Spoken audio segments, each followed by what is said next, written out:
이 이야기는 도쿄에 살고 있는 와타나베 씨가 겪었던 일입니다. 와타나베 씨는 24살 때 다가구 주택에 살고 있었는데 현관은 한 곳이고 복도에 각각의 방문이 있어 그곳에서 생활하는 방식이었다고 합니다. 물론 화장실은 공동으로 사용하고 있었죠. 당시 와타나베 씨는 친구의 소개로 이곳에 도착을 했을 때 현관 앞에 어떤 남자가 서 있었습니다. 이곳에 살고 계신 분이신가 하고 안녕하세요 라고 인사드렸는데 이름은 네, 와타나베입니다. 와타나베.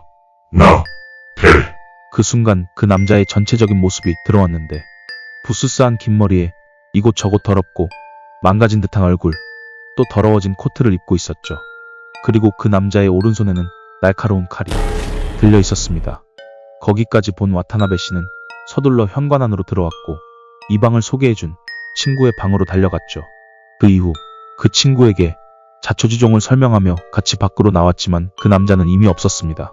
그렇게 어느 정도 시간이 지났고 그 일은 점점 와타나베 씨의 기억 속에서 잊혀져 갔죠.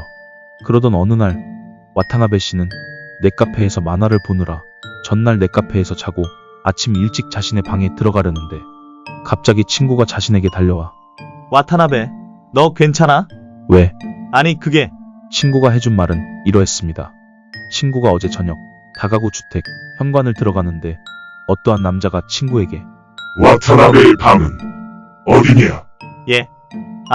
오른쪽에서 두 번째 방. 하고 그 남자를 봤는데 그 남자는 부스스한 긴 머리에 엄청나게 더러운 코트를 입고 있었죠. 그리고 오른손에는 칼. 그 순간 친구의 머릿속에는 예전에 와타나베 씨가 이야기했던 일이 기억이 나더랍니다. 친구는 순간 너무 무서워서 자신의 방에 달려가 방문을 닫았고 와타나베 씨가 너무 걱정이 된 친구는 자신의 방에 나와 와타나베 씨의 방에 가려고 했는데 뭔가 보였습니다. 현관에서 와타나베 씨 방문까지 이어진 500엔 정도의 동전만한 핏자국, 그리고 와타나베 씨 방문 앞에는 그 남자가 문을 쳐다본 채 서 있었죠. 너무 무서운 나머지 친구는 자신의 방에 다시 들어갔고 그렇게 아침에 자신의 방에 나와보니 그 남자는 없었습니다. 바닥에 그 핏자국들만 보였죠. 친구는 와타나베 씨의 방문을 노크하고 문을 당겨보았지만 안에서는 반응이 없었습니다. 친구는 신고를 위해 현관으로 나왔고 그 순간 와타나베 씨를 만나게 된 거죠. 와타나베 씨는 친구와 현관에서 자신의 방까지 이어진 그 핏자국들을 보면서 엄청나게 섬뜩해졌고 무서워졌다고 했습니다. 그 후 며칠 뒤 와타나베 씨는 다른 곳으로 거처를 옮겼고 칼을 들고 있던 그 남자는 더 이상 볼 수가 없었다고 합니다. 다가구 주택 현관에 서 있던 그 남자는 누구였으며 왜 와타나베 씨 방문에 서 있었던 걸까요? 그 전날 와타나베 씨가 넷카페가 아닌 자신의 방에 있었더라면 어떻게 되었을까요?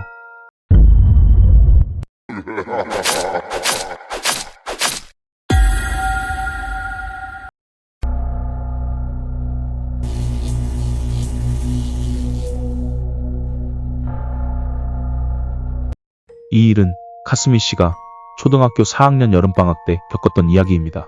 아버지는 낚시를 좋아해서 휴무일 새벽에는 항상 새벽 낚시를 다녀오곤 했는데 가끔 카스미 씨도 아버지의 꼬임에 넘어가 같이 새벽 낚시를 다녀오곤 했답니다.